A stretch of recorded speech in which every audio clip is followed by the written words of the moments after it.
Let me make this crystal clear. You are clinging to a script, a job, a relationship, an identity. And you tell yourself that you are in control. But that is the system's greatest illusion.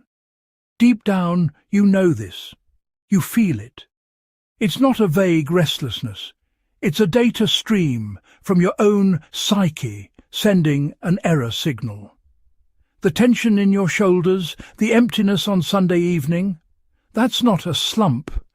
That is your operating system warning of a catastrophic failure. What if I told you that this desperate control is the firewall blocking your true destiny? That this security is the bars of a prison you can't see because you carry the guard in your own pocket? In this video, you won't get a sweet pat on the back. We are going to dissect the source code of self-sabotage. We will crack the mechanism that keeps you locked in, so you can finally open the door to the reality that awaits when you stop fighting. Let's cut the bullshit for a moment. Nobody holds on because it's functional. We hold on because we are programmed for fear. Holding on feels like known data, even if that data describes a path of suffering. It's the pain we know, the fatigue that has become a familiar parasitic companion. It's the script that looks perfect on paper, the stable job that feels like a golden cage on the inside, the comfortable relationship that is actually an empty contract. It's the identity you've built for years, the successful professional, the good partner. You have perfected this image, and the idea of letting that go doesn't feel like a choice. For the ego, it feels like a system death, like failure. But what are the real costs? It's not just a lack of joy. It's the chronic depletion of your life force because you are constantly swimming against your own inner current. It's the mental fog, the inability to think clearly because all your processing power is dedicated to suppressing the truth. It's the cynicism that creeps in, the conviction that this is it. You are operating in a state of constant low-grade stress. Your nervous system is always on, ready to patch the next crack in your carefully constructed illusion. And the most insidious part? You start to believe that this is being an adult. But this isn't living. This is survival mode. You're upholding a script not written by you, hoping for applause that never comes. The truth is, there is a voice, sometimes a whisper, sometimes a scream, the gnosis within you that says, this is not the program, this is not me. And it's the pure fear of what happens when you listen to that voice that keeps you in the loop. To let go, we must first understand the prison's operating system. This is not a weakness, it is a deep psychological survival mechanism. Let's dissect the three main algorithms. The first and most powerful algorithm is the fear of the unknown. The life you lead now, however unsatisfying, is familiar territory. You know the rules. You know how to navigate the disappointments. Letting go is stepping into the fog without knowing where you will end up. Our brain is programmed to avoid danger, and the unknown is almost always labelled as danger by our system. So we'd rather choose the hell we know than the heaven that is an unknown variable. The second algorithm is more subtle, secondary gain. This means that unconsciously you derive benefits from your negative situation. Staying in that energy-draining job means you don't have to take the terrifying responsibility of creating your own path. Complaining about your relationship gives you attention and sympathy, a quick dopamine hit of pity. Victimhood, however painful, becomes an identity. It absolves you of the duty to be sovereign and truly choose your own happiness. The third and deepest algorithm, identity fusion. You are not someone who a job that doesn't fit. You, the marketing manager. You are not someone whose relationship has ended. You, that person's partner. Jung called this a complex. Letting go of that external factor, therefore, doesn't feel like letting go of a circumstance, but like letting go of yourself. It feels like an ego death. Who am I without this story? We cling to the ruins because we are afraid there is nothing underneath. We live in a culture that glorifies control, plan, optimize, manifest. This is the greatest illusion. True transformation doesn't begin with more control, but with the courageous act of surrender. It is the recognition that you cannot control the waves of life, but you can learn to surf. Holding on is fighting the ocean.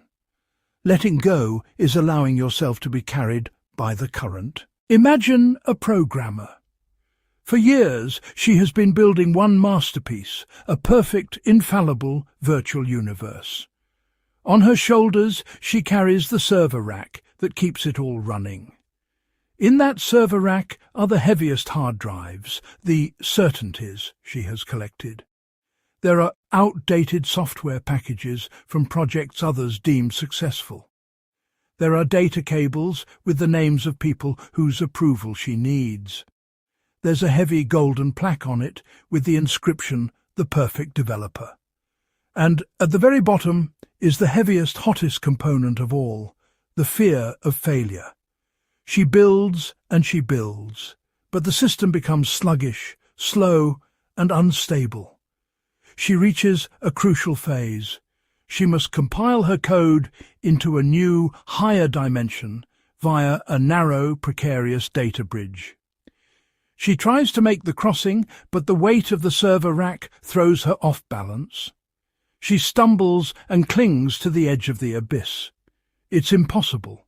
The server rack, filled with everything that gave her security and identity, is now the one thing holding her back. Worse, it threatens to pull her into the virtual ravine. There, hanging, she has a choice. Hold on to the hardware, and thus give up or fall, or do the unthinkable. Let go of the entire server rack. It feels like a heart-wrenching choice. Her entire life's work is in there, her identity, her certainties. Letting go feels like erasing her own existence. With trembling fingers, she unclasps the support straps, and then she lets go. She hears the rack fall into the depths, a moment of immense emptiness, of panicked loss. But then, the lightness. Her body feels weightless. The tension is gone. She takes a deep breath, and for the first time, the thin air of this new dimension doesn't feel like an enemy, but like pure, clean energy. She looks at the data bridge, no longer as an obstacle, but as an invitation. She takes a step, and then another. It's effortless. She practically dances across the passage, and when she stands on the other side, in that new, free reality, she realizes the truth. The destination was never that perfect virtual universe. The destination was becoming the programmer who was brave enough to let go of all the outdated hardware to embrace the freedom that came after. She hadn't needed anything from that server rack. All she needed was faith in her own code and the creative power in her own mind. Perhaps you recognize the weight of that server rack, the outdated software, the fear of failure. If this resonates, if you feel it's time to cut the cables, then give this video a like and subscribe. Because in the next part, we're not going to talk about the why anymore, but about the how. You'll get the concrete protocol steps to finally dump that server rack. Letting go is not a passive waiting room. It is an active conscious choice, a skill, a debugging process. Here are 4 concrete strategies to start that process. The first, most crucial step: stop fighting against reality as it is now. Acceptance doesn't mean you approve of it. It means you acknowledge the data. This is where the system is right now.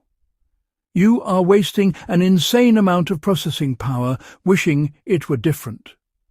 The Kubler-Ross stages, denial, anger, etc., are not a neat checklist. They are a chaotic feedback loop. Let it be. Observe it without judgment. Okay, today an anger signal is active. I am observing. By ceasing the fight, you free up the energy you need to rewrite the code.